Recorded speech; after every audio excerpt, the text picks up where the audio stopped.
Well, today was our last day at the campground. I was allowed to stay there till noon, but I decided to leave early because I wanted to check this place out. It's in the same vicinity as the campground, and as you can see down below is the Rio Grande.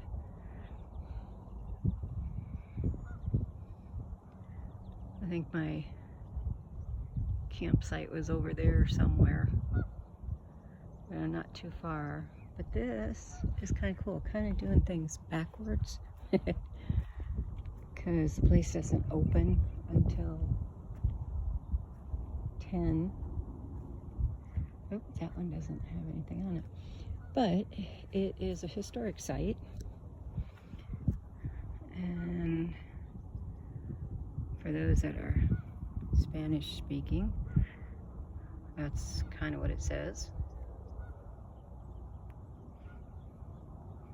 Looks like they're talking about crops and animals that were back here in the Pueblo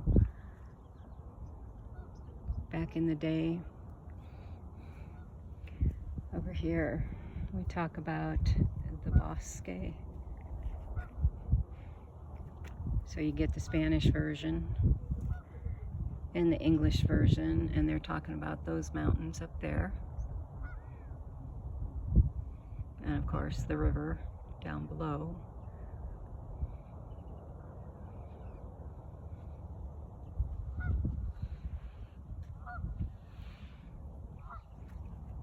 And so this is the one about the mountains.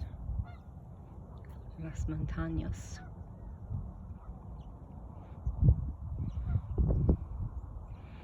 And of course the English version over here.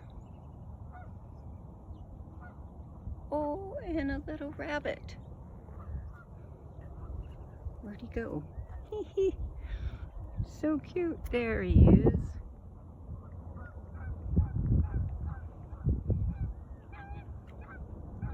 You can hear the geese in the background.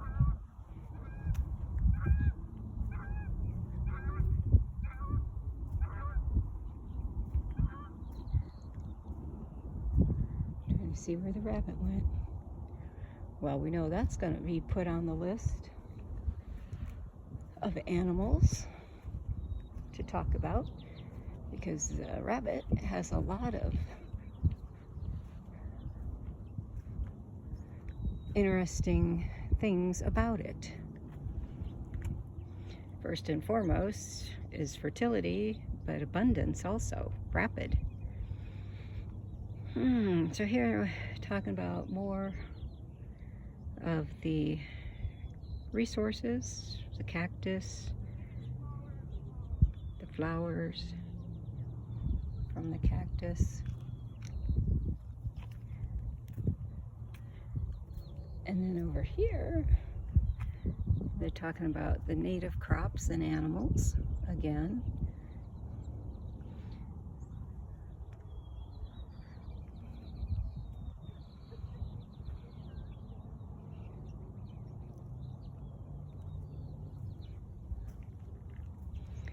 And this one talks about the agriculture in the area back then.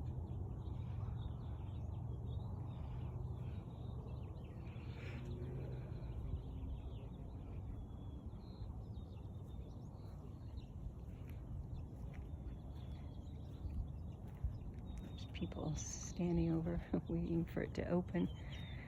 So this talks about the Pueblo itself. Talks about the war,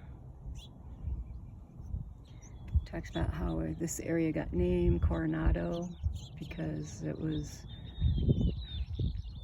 can't remember what his first name was, but Coronado, conquistador, they came up here looking for the 7 cities of gold of Cibola. So that's what apparently what the original Pueblo looked like. I know in one spot it said there were like over 1,500 rooms at its peak in the Pueblo. That's a lot of people. A lot of kids, a lot of family. And then of course you still have the Rio Grande down there.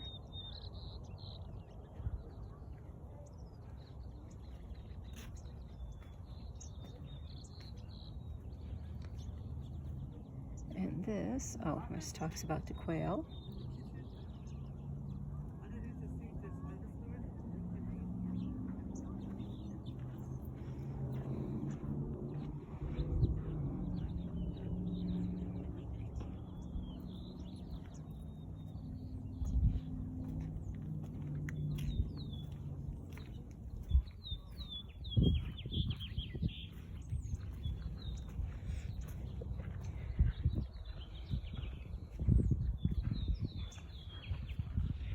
And this, there's a fee to go through the rest of it. But let me take you back through this way, because this little thing was kind of cool looking. Talks about the siege.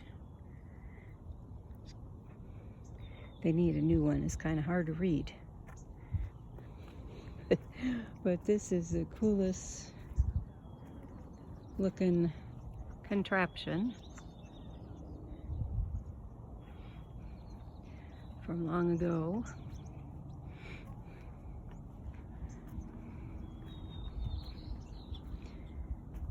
And then it's talking about, did Coronado ever live here?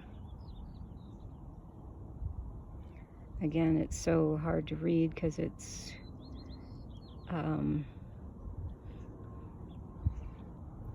faded.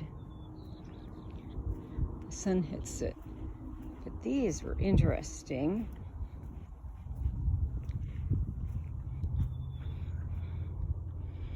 Again, it shows the area. It's talking about in the year 1540, nearly 300 Spanish soldiers, 1,000 Indian allies and slaves, and 1,000 horses, and at least 500 mules and other stock left the frontier town of Compostela, Mexico, and marched northward in search of the legendary 7 golden cities of Cibola. The captain general of this extraordinary army was Francisco Vázquez de Coronado. The army returned to Mexico 2 years later after traveling over 4,000 miles through country never before seen by the European. Coronado had prepared the way for further expeditions and eventual colonization of the Southwest by the Spanish.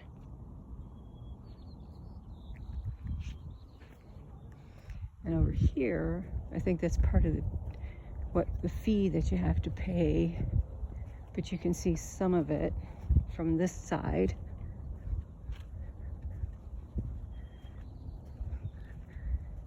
Is what's left of the Pueblo. Very intricate. You can see a ladder way back there.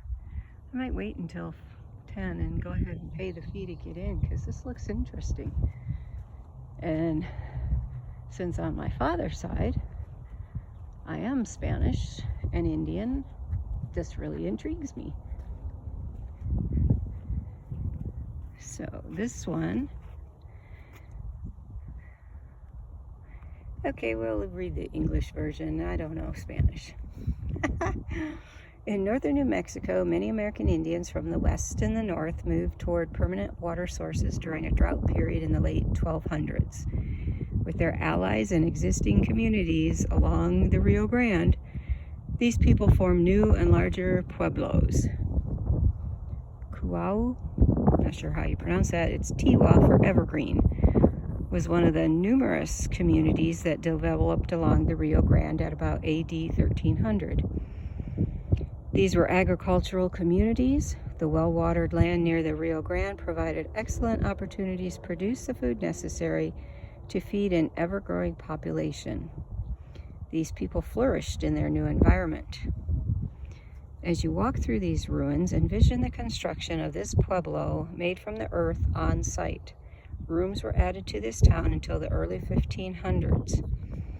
More than 1,500 rooms were constructed and then ultimately abandoned as the fluorescence of this culture waned and introduced diseases took its toll. Okay, I have one of those big ladders like that, but not that big. That's a pretty cool ladder. But you can see the rooms really weren't that big, and families lived in them.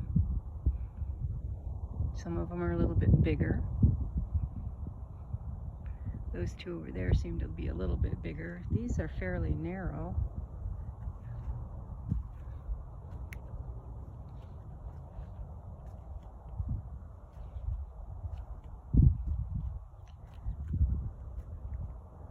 So that is the first look at the historic site here in Bernalillo of the Pueblo. Once they open, I'll go in and do the tour and look at the museum. I see there's other buildings over there. I know there's one back there with the ladder. And then we'll bring you part 2 when the place opens at 10. Walk in beauty, my friends. Walk in beauty.